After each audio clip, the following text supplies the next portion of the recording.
Bro. Hi. Hi. நீங்க 90s கிட்ஸா? ஆமாம் ஆமாம் ப்ரோ. சைல்ட்ஹுட்ல உங்க ஃபேவரட் ட்ரிங்க் என்ன? சூப்பராக இருக்கும்.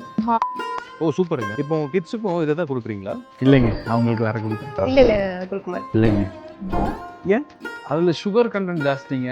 சின்ன வயசில் நம்ம தான் குடிச்சிட்டோம், அவங்களுக்கு கொஞ்சம் ஹெல்த்தியாக கொடுக்கணும். ஏன்னா அதுல நிறைய அடிட்டிவ்ஸ் இருக்கு, நிறைய ப்ரிசர்வேட்டிவ் போடுறாங்க, சுகர் கண்டென்ட் ஜாஸ்தி. டேஸ்ட் நல்லா இருக்கும், ஆனால் ஹெல்த்தி இல்லை. அது ரொம்ப அன்ஹெல்த்தியாக இருக்குது. லைக் மோர் ப்ரிசர்வேட்டிவ் ஃப்ளேவர்ஸ் எல்லாம் இருக்கிறதுனால ஸோ டேஸ்டான பீவரேஜ் ஹெல்த்தியாகவும் இருந்தா கொடுப்பீங்களா? கண்டிப்பாக கண்டிப்பா அப்படி ஒன்று தான் தேடிட்டு இருக்கேன். அப்படிதான் இருக்காங்க. ஓகே, நான் ஒன்று ப்ராடக்ட் உங்களுக்கு ஒன்று தரேன். இதை நீங்கள் டேஸ்ட் பண்ணி பார்க்குறீங்களா? சூப்பராக இருக்குங்க. நல்லா இருக்கு. நல்லா இருக்குங்க. நைஸ். இது டெய்லி ஃபார்மரோட ஏபிசிடி கிட்ஸ் ஃப்ரெண்ட்லி நியூட்ரிஸ்கோ. இதுல ஆப்பிள், பீட்ரூட், கேரட்ஸ் மட்டும் இல்லாம டேட்ஸும் இருக்கு. டேஸ்ட் மட்டும் இல்லாம ஹெல்த்தியும் தான். நம்ம வீட்டு கிட்ஸுக்கு ஹோல்சமான மில்க் மிக்ஸ் ட்ரை பண்ணி பாருங்க.